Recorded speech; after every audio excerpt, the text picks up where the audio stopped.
Yo, welcome back to my late night spook show here on the Horror and Metal channel. I'm Hellhound, and today we're going to be looking at my top 10 favorite metal albums from the year 1983. So, yeah, it was a great year for metal, and well, let's go and get started. All right, number 10 is going to be Another Perfect Day by Motorhead, which I have on this cassette tape here. Yeah, I used to carry this around in my jean jacket back in high school. And I'd jam out to it in my car in between classes.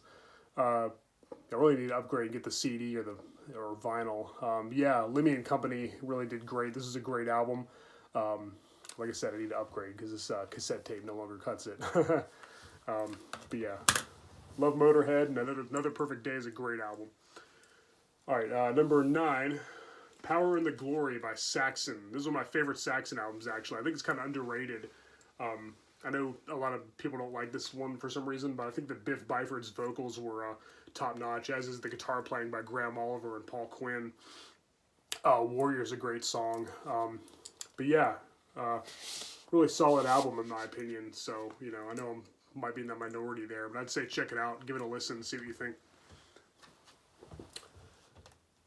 Number 8, Bent Out of Shape by Rainbow, which was their last to feature vocalist Joe Lynn Turner. And I think maybe their last to feature bassist Roger Glover from also from Deep Purple, just like guitarist Richie Blackmore. But don't quote me on that because I might be wrong. But anyway, yeah, Street of Dreams is a really popular song. That's played on the radio a lot. That was a big hit. Yeah, there's a lot of great songs here. I really like the instrumental called Snowman, which is from the animated movie The Snowman. Yeah, it's really, really haunting, really beautiful, very moving.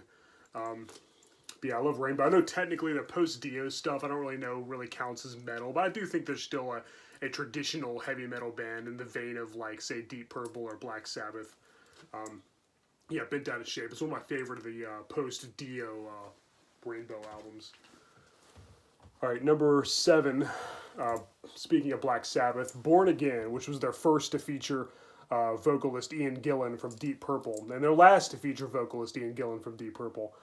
Yeah, I think this is a really underrated album. I really like it, actually. Yeah, I really like songs like Trashed and Disturbing the Priest and Zero the Hero. Really good stuff. And I know I'm definitely a minority on this, but I really like the artwork. Again, I know that most people hate it. Most people flat out despise this cover, but I think it's awesome. Yeah, Tony Iommi and company really did great here. Yeah, I think this is a very overlooked gem in Black Sabbath's catalog. So check it out if you haven't already. I know a lot of people don't even listen to any of the non-Ozzy material, but I'd say definitely give it a listen. All right, speaking of Ozzy, number 6 is going to be "Bark at the Moon" by good old Ozzy himself. Yeah, the title track's great. Rock and Roll Rebel, Center of Eternity.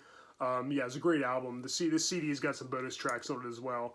Yeah, it was after Randy Rhoads' death, of course. Very unfortunate. But this one had Jake E. Lee on guitar. I think he's really underrated. A lot of people, I don't like him quite as much as Randy or Zakk Wylde, but he's still a great guitarist in his own right, for sure. I think it was a great fit for the Ozzy Osbourne band. But yeah, Bark at the Moon by Ozzy. Great album. Awesome cover, too. All right, down to the top 5. Number 5 is going to be Holy Diver by Dio.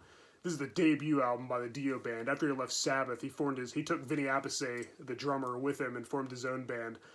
Yeah, great songs like Stand Up and Shout, the title track, Don't Talk to Strangers, Straight Through the Heart, and Invisible, which I think is actually the best song on the album. I think Invisible is my favorite track. And, of course, Rainbow in the Dark, which is a big hit.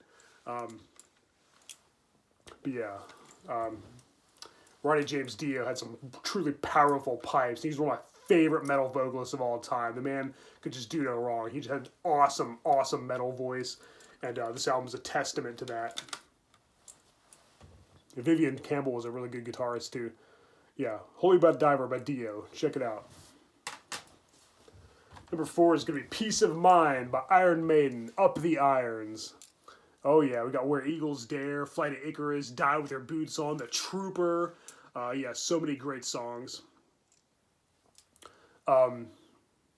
Yeah, this was their second to feature vocalist Bruce Dickinson, and their first to feature drummer Nico McBrain. Yeah, really awesome album. Yeah, I listen to this constantly. It's one of my favorite Maiden albums. Probably my second favorite next to Power Slave, quite possibly. The Killers and their self-titled debut come very close, and Somewhere in Time for that matter. It's really hard to pick one because they're all so great. Yeah, I saw them in concert a few months ago, and they put on a hell of a show. They played Flight of Icarus and The Trooper and Down with Your Boots On from this album, and it was just blew me away. It was a magnificent concert. But yeah, Peace of Mind by Iron Maiden, my fourth favorite metal album of 1983. All right, number 3 is going to be Show No Mercy, the debut by Slayer. Yeah. Yeah, the riffs and solos by Kerry King and Jeff Hanneman are just fast, aggressive, violent as hell, and just on point. Tom Araya's vocals, he was the voice of hell back then, so demonic and so evil sounding, so blasphemous. And of course, Dave Lombardo, my favorite drummer, his heavy beats were just precise and just top notch. Yeah, we got Evil Has No Boundaries, The Antichrist, Die by the Sword, Tormenta, yeah, the title track, yeah, so many great songs. Yeah, awesome album, a true thrash metal masterpiece. No metal collection is complete without it. The debut album by Slayer, Show No Mercy, my third favorite metal album of 1983.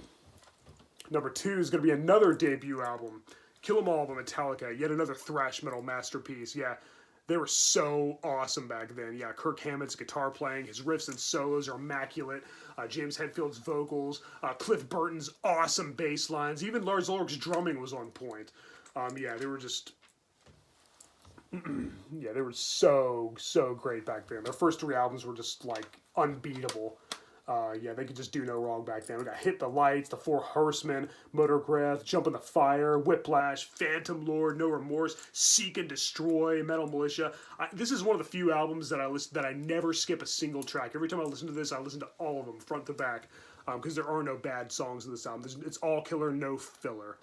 Kill 'Em All by Metallica, my second favorite metal album of 1983. And the number 1 favorite metal album of 1983 is Melissa by Merciful Fate. Oh yeah, King Diamond's ghostly falsettos, the awesome, compelling, intricate guitar riffs and solos by Hank Sherman and Michael Denner. Yeah, just everything about this album is just amazing. It is another album where I never skip a single track. Got Evil, Curse of the Pharaohs, Into the Coven, my favorite song of the album, At the Sound of the Demon Bell, Black Funeral, Satan's Fall, and the title track. The only bad thing is it's too short. There's only 7 tracks. I would have loved like 50 tracks because that's how awesome it is. Yeah, love these guys. And this and Don't Break the Oath are actually a tie when it comes to Merciful Fate for me. I like them both pretty much equally. I can't decide. I can't choose one over another. Most people would say Don't Break the Oath, but I think that Melissa's just as good. Oh yeah.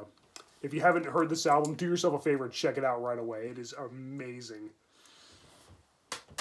All right, guys. Well, that's it for my favorite metal albums of 1983. Be sure to leave your choices in the comments below. If I think of any honorable mentions, I'll list them in the description, so be sure to check that out. I might go listen to some Motorhead. I might bring out the old boombox and pop in this tape. But yeah, I need to upgrade. All right, guys. Like I said, list your choices in the comments below. As always, I'm Hellhound. Thank you for watching my show. Till next time. Later.